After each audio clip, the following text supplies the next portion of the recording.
चर्चा में आगे बढ़ेंगे, उससे पहले हम जानना चाहते हैं कौन है अटल श्रीवास्तव जी, कैसे राजनीति में है, शिक्षा-दीक्षा क्या रही?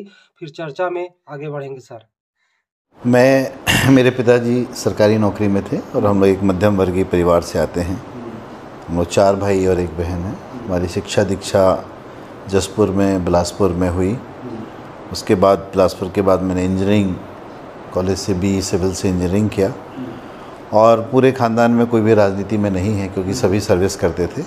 पर चूँकि मैंने सिविल इंजीनियरिंग करने के बाद अपना बिज़नेस शुरू किया, साथ में मैं एक बहुत ही बिलासपुर के राजनीतिक परिवार जिनसे मेरा बहुत पारिवारिक रिश्ता था, इनका बेटा मेरे साथ पढ़ता था, स्वर्गीय BR यादव जी के साथ में उनके घर में आना जाना शुरू हुआ और वहाँ से राजनीति की शुरुआत हुई और उनके राजनीतिक कार्यक्रमों में आना, उनके सामाजिक कार्यक्रमों में आना जाना बढ़ा।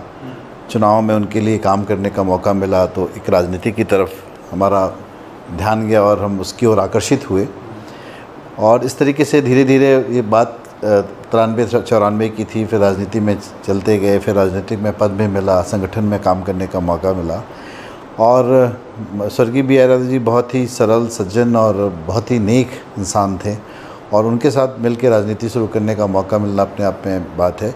पर मैं अगर देश की राजनीति की बात करूं तो मैं 2 लोगों से बहुत प्रभावित था, एक राजीव गांधी जी से स्वर्गीय और स्वर्गीय अर्जुन सिंह जी से।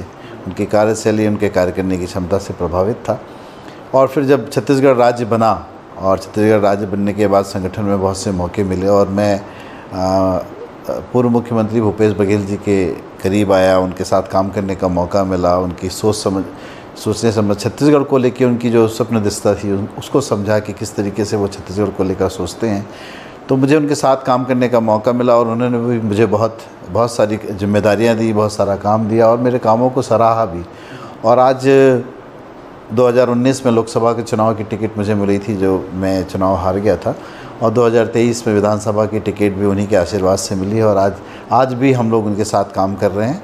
और आज मैं जहाँ भी राजनीति के जिस मुकाम पर पहुँचा हूँ, मुझे लगता है कि कहीं ना कहीं माननीय भूपेश बघेल जी का उसमें बहुत योगदान है। मुझे आगे बढ़ाने में, मेरे कार्यों को देखकर, मेरी क्षमताओं को देखकर उन्होंने हमेशा मुझे जिम्मेदारी दी और मैंने भी कोशिश की कि उन्होंने जो जिम्मेदारी दी है उस